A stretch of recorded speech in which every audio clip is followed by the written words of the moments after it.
This is Playing Pretend, your creative bestie's favorite podcast, with me, Katherine Rossler. First of all, today we're going to talk about growing pains, the fucking reading Deprivation from Julia Cameron in chapter 4. Oh yeah, connecting it back to like procrastination, withdrawal, alcohol, you know, how change is frightening and scary for us. So I'm just coming off of week 4 of The Artist's Way. Not even like immediately. Like I think I actually almost finished it a week ago. Yeah, I almost finished it a week ago. I'm still recovering. Let me tell you. I haven't barely moved on to chapter 5. I've started to read chapter 5. I haven't even done the closing task for chapter 4. Barely started chapter 5. I haven't done my artist date. It has put a stall in this process. And I'm trying not to be like to put too much pressure on it. It's okay if it's taking me a bit longer to get to move on, to take the next step in this process. But all last week I was refraining from so this book, it was written 30 years ago, and she talks about refraining from it from reading, okay? Because that is kind of, you know, what was the hot thing to consume 30 years ago. Of course, now I was like, okay, I'm not going to read, I'm not going to watch television or shows, I'm not going to go on YouTube, I'm not going to go on social media, I'm not going to listen to podcasts or listen to music. Why did I torture myself like this? Let me tell you, I don't know. I'm not exactly sure why. Probably has to do with my perfectionism and like this thing of like I just want to be the best, like this competitive aspect of myself, even though like I'm not here competing against anyone, and that's completely not what this book is about. And it was difficult as fuck. I felt the withdrawal. What it reminded me of is when I was first quitting alcohol, and I would be able to like go like a week without drinking, and then I would have like the next week I'd be right back in there. I would start drinking it. I couldn't handle the withdrawal and the depression that it brought me. And this last week I was fucking down and depressed, and then like it was overwhelming emotional. And then she does get to like in the book she talks about how once you like eliminate this part, in will flow play. Like you'll have to turn to play. I did not turn to play at any moment during that week. Maybe what I did show me though is what I am procrastinating on, what I'm avoiding, which is recording this podcast, making art, but I did so many other things. Like I definitely did a lot that I wouldn't have normally done because I normally would have just been procrastinating by being online and on social media. But I think it also showed me like even without all that stuff, what was really resisting, and that was like a hard pill to swallow. And I think it's this pill that I've been continuously swallowing and realizing, like doing the podcast, making content on my social media, and just talking about creativity. And like literally I feel like this whole thing is just me trying to work through my this creative block that I have, work through my like chronic pain and things, and how like it's all wrapped up and together in one. So earlier in this chapter, as much as all I can think about is how much I despised the reading deprivation, how it was so difficult to get through. Would I do it again? I mean, maybe not to that extent. Maybe it would be nice to myself and have music or have some other sort of thing that I can kind of distract myself, to help me get in the flow. I think probably having music, maybe I could just limit it to like lyricless music. She does at times refer to, like, yeah, you would like put on a jazz album. So like obviously she didn't eliminate music when she wrote this, but I decided to. So like in this chapter as well, she talks about how the morning pages and doing them daily, and I have been doing them daily, so I'm very proud of myself for that. I've been slacking on the artist dates, which we're going to hop back on. We're going to get back into, because obviously that's something I'm procrastinating on. I have a block there of like trying to be this free, playful thing that I always talk about because I think, play is so important, and I'm having a struggle to play. Oh my God, what a crisis. What a crisis. Oh my God, that's what it is. I can't play anymore. Where did it go? I don't know, and I'm fucking trying to figure that out.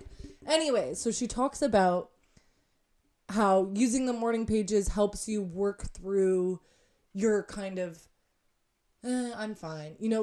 I think of this often, like when, at least, so I'm here based in Canada, like when you greet people, you're like, hey, how are you doing? Oh, I'm good. How are you? I'm good. Like, it's a greeting. It's not really actually how you're doing. And sometimes I get really confused. I'm like, am I just supposed to say I'm good? Or sometimes, and I do, I'll start like talking about how I actually am feeling.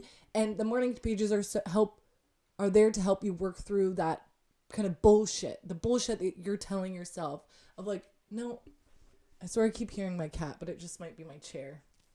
I swear my cat's at my door. So working through this like bullshit that you're telling yourself. So like, oh, I'm fine. But like when you're writing out the morning pages to really like look and understand yourself deeper, like we're doing it every day. So you're doing it slowly every day to understand like what you really care about. So I see it as similar to like what your boundaries are, trying to figure out your boundaries and how they really do exist in you, and like what you may have been living with that you've outgrown and that you don't really want to be around anymore or don't want to have in your life. And sometimes like, we cling to ourselves, we cling to our past selves, and in like I'm on the brain and neuroscience of it all, your brain wants to keep you safe. It wants to keep you in the familiar of like you and what it knows you to be, right? So when you are changing, that is your body, like it's going to be fearful. You're going to be frightened by this new change because your body wants to keep you safe. It wants to keep you comfortable, because even if the safety doesn't feel good, even if the safe is unsafe, it's familiar, and that's what your brain likes. So this change that you're going through, writing the morning pages, any change that you go through in your life, it's going to make you feel fearful and like frightened of that change. And so she talks about going through that process, and it's like going to slowly expose you to like who you are and like different nuances about yourself. And then hopefully like lead you to creating art. Like art again is the creativity is like the healing process. That is the part that we each need to tap into. She talks about she says, art lies in the moment of encounter when truth meets ourselves and our self-expression. So we're by finding out more about yourself and about the changes that you like need to make, you are moving closer towards that creativity, towards the universal creativity that we all have and that universal self-expression. She also talks about, and this is like a unique synchronicity that literally I feel like it just happened. In the book, she refers to like we are each like a snowflake self. And in the other book that I'm reading, Your Brain on Art, there's a sentence that basically says like each of us, like our brains are each so unique, like a snowflake. Like any art that you look at is going to be different, is going to be a different experience to the next person. Like your experience of art is going to be different from the next person because we are all wired differently. Same goes for creating art. The art that you make is going to be different from anybody else in the world because you are different. Okay. And anyways, getting closer to this truth and this true self, this true alignment with the divine, with the creative energy, with God, whatever that you want to call it, is painful. It is frightening. It is going to be grueling at the same time that it might, you might find sparks of joy and like curiosity and play. And it's like both happening at once, and it's confusing and it's messy and it's not that much fun. Okay. This process feels grueling. It feels grueling and it's difficult. And sometimes I'm like, I don't fucking want to do it, but I just decide to come and do it anyways. I mean, even looking at like this podcast, I just posted something on Instagram and a friend was like, you should make a Substack. And she's literally like a fortune teller. And I've thought like, I actually have a Substack, but I've never really posted on it. But I mean, I go to my Substack, and then on it, this was in November, and I was replying to Coco Mocoe, who's a girl that I'm obsessed with. She's a creator I'm obsessed with. And she's like, why you need to start a podcast? And I've had this podcast on the back burner for a while. And so I was like, I need to start it up again. I need to do it. And now here I am doing it, and I'm talking to you. And I'm definitely not as fearful, as frightened as I was within the first few episodes that I was recording. And now I have this goal of 22 episodes and we're getting there. We're already on episode, forgive me, I'm not sure what episode this is. I think it's like 13 or 12 or 14, somewhere in there. We're like over the halfway mark, okay? And so I am making progress. And Julia Cameron talks about this. She's like, over time, like you don't see the change day by day, but like every day you're making small changes and small movements are happening regardless of your awareness of them. She says, like, you know, it's like when you're in a plane, you don't know how fast the plane is going until there's turbulence. And it's like, yes, right now, like once you're doing the morning pages and once you're on this process of trying to heal this creativity, heal this creative block and become more aligned with your true self, your highest self, you don't really see the small changes, but I think also it's probably important to take notice of them. In a lot of the other things that I'm reading and consuming, it's just talking about how you want to make your brain aware of what you want it to be aware of, right? I've talked about this before with the reticular activating system. It's like what you tell your brain to look for, it will look for. So by noticing all the small changes is actually going to be helpful in you making those changes, but it's difficult. Like, I don't think this is, for me personally, I'm talking for myself, this is not an overnight process. It hasn't been an overnight process. This identity shifting is, I'm realizing like how attached to my old self I am. I see it reflected in how I quit drinking. Like, I think I mentioned this already, but basically like the closest thing that this experience is showing me is to when I was quitting drinking. Like, stepping into this new self, this new identity shift is very difficult. Becoming sober was one of the most difficult things that I ever did. And it still is difficult sometimes, in different ways, I guess. Like, I definitely am more confident and I've refrained from alcohol and stuff, but you know, other addictions come up, whether it's through like emotional addiction with like dating or friends or love, or the addiction to social media, which is so fucking real right now. And I guess this week showed me, one, what I'm addicted to, and two, where I'm procrastinating. And like it was painful just to, I guess, see these truths and like accept them. And I haven't accepted them yet, because I was like, that was difficult and I'm avoiding moving forward. So obviously there's something I need to work through here, which is probably that, yeah, last week was difficult and I can see that I procrastinate on making art. And even like doing this podcast this week, it was difficult for me to hop back on.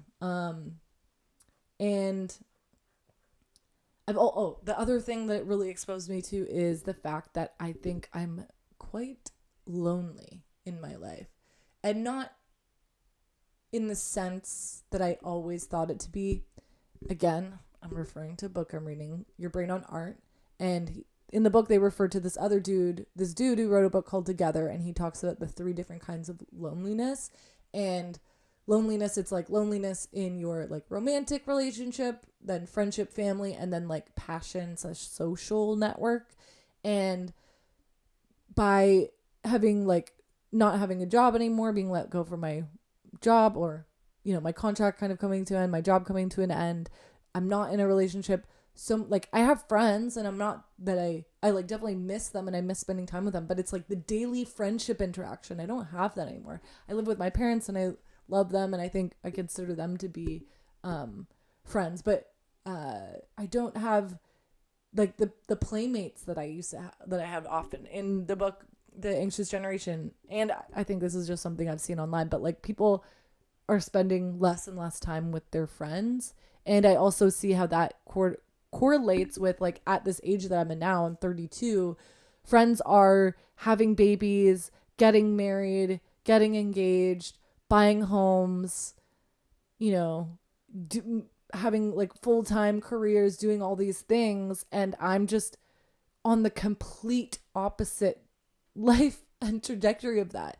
And I'm so happy for everyone, but also I'm just like, I feel like I'm lacking those that can relate to me in the current situation that I'm in. I think especially as a creative, we're often like creating alone. And so I think that's why I'm really excited. I'm actually starting this new workshop series where I'm just going to bring, and I've collected so much. I have so many old vintage books, papers, ephemera, and just hopping on this like junk journaling trend, which is kind of, you know, basically it's like collaging or scrapbooking. I think it's all very similar. I think that all fall under that umbrella, but I really want to make it in a way where I'm I think this will help me too, but allowing this space to exist where the freedom, you can freely create, and it's not just for artists, it's for anybody to step into their creativity, step into this creativity,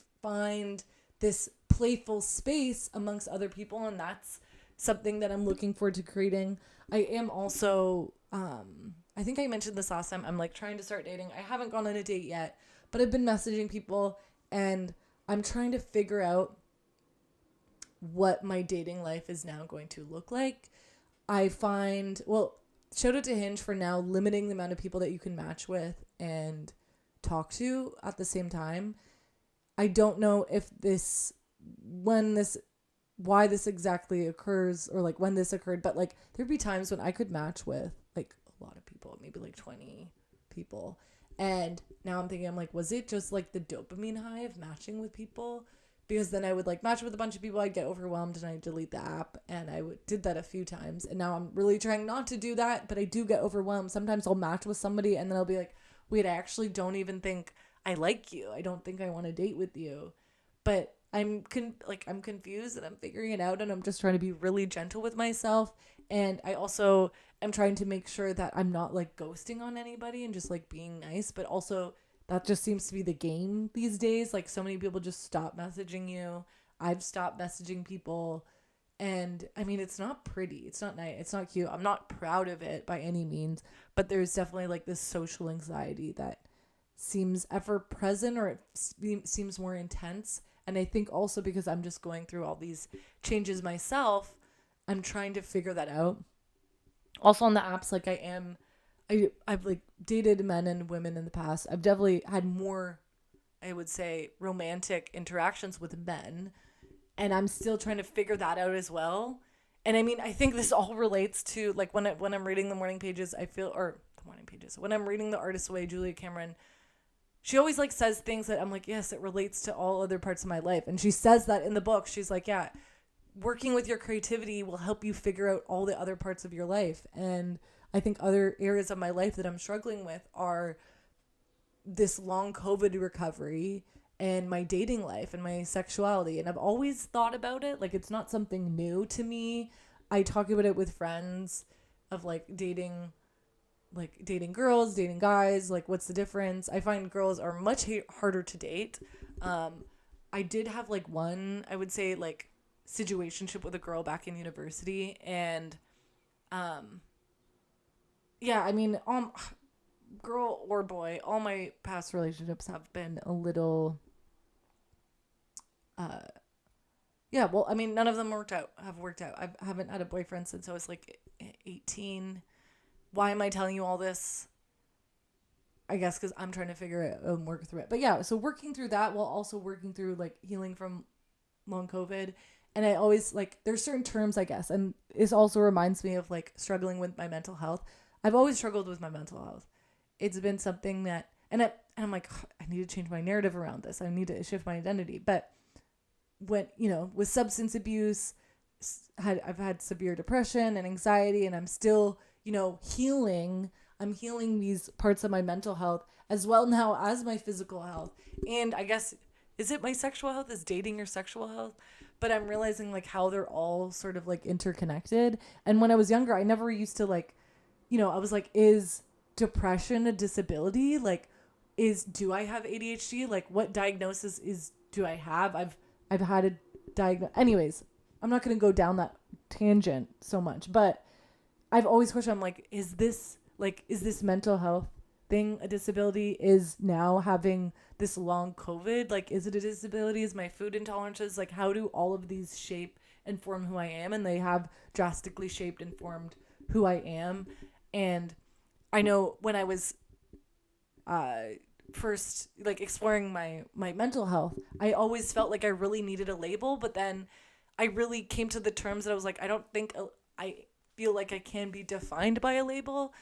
And the same thing like with this chronic illness, it's like, but at the same time I do think like by stepping into a label, it helps you be empowered in that. So like, you know, by saying like I have depression, then it like, I feel like it locks you into what you think that is or what you think other people think that is, but it also can be empowering to, you know, be an advocate and an activist for that thing. Same with chronic illness and like disability. And I'm like, I don't even want to say that because I'm not sure if I can identify with that. Same like with this, like with chronic pain and the things with on COVID, the same as like with mental health stuff.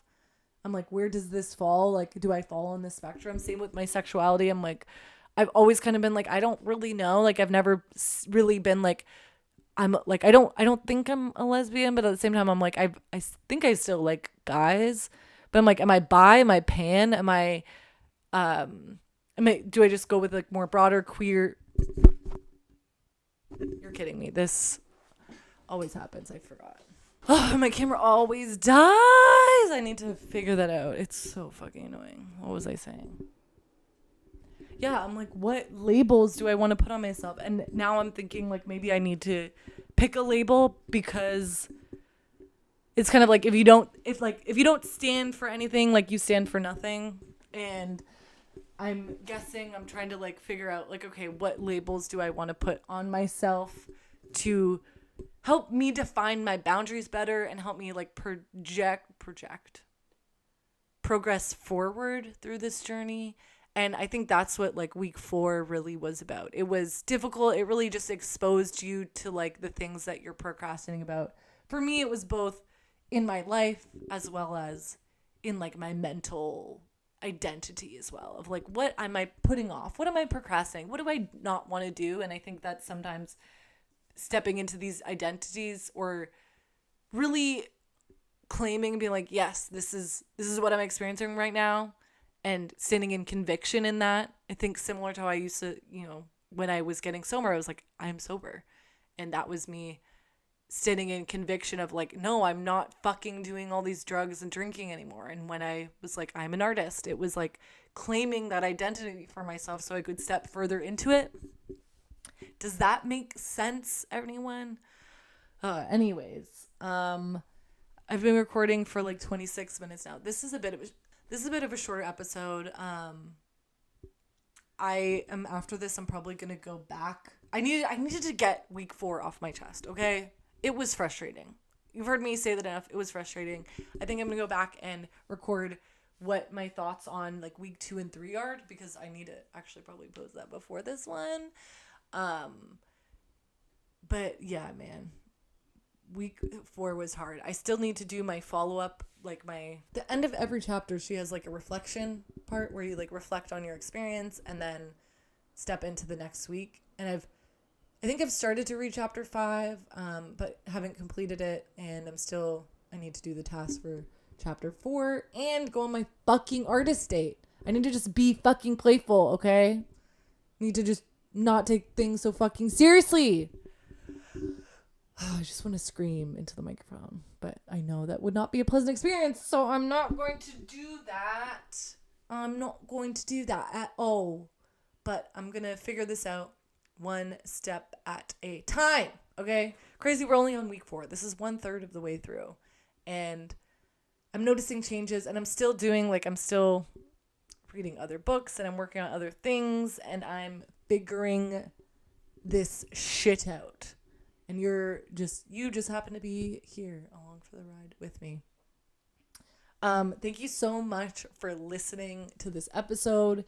If you like this podcast, please subscribe wherever it is that you listen. You can follow me on my personal Instagram at Katherine.Rossler, or you can follow the podcast Instagram. All the links are in the description below. Also, I just want to plug right now, I am an artist, okay? I make art. I don't just make this podcast. This podcast honestly could have been a distraction for me from making art, but I felt like I needed to make it. I think this is the path to me making more art. But I would love if you could go check out my website, check out the shop. I have art from like $2 Canadian upwards to, you know, I do larger paintings. I do commissions. Last year I did a commission for 2 of my friends and I absolutely loved doing that. I also I made a sculpture is loose. It's like a wall hanging made of recycled plastic for the 407. It is butterflies on like milkweed plants because they have some initiatives about restoring butterfly habitats, which are essential because the monarch butterfly fucking needs the milkweed plants. Okay. That was in partnership with A Greener Future.